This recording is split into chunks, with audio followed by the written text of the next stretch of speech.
Добро дојдовте и во рубрика Прашање и одговори со Јосиф. Марија, која што прашува, не сум воопшто љубител и конзумирач на овошје. Како да ги заменам и добијам хранливите вредности што знам дека ми се неопходни и ги има во овошјето? Марија, добро е што знаеш и тоа е првиот чекор. Свесноста е првиот чекор кон промената.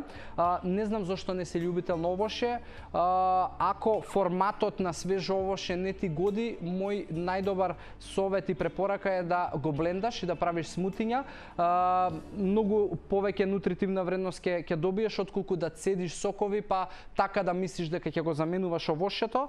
Другата исто добра замена за овошјето е да додатоци во исхрана, дефинитивно, значи стварно има многу неопходни хранливи материи и фитоелементи кои што треба да ги добие твоето тело. Затоа јас би одел со можеби некој мултивитамински комплекс добар на природна база и растителни влакна исто така, затоа што дефинитивно со исфрлувањето и нејадењето на овошје ќе каскаш и по прашањето на внес на растителни влакна. Така да, ако мене ме прашуваш, јас би одел со мултивитамини и со растителни влакна како додатоци во исхраната, ако можеби манкам со внесот на овошје.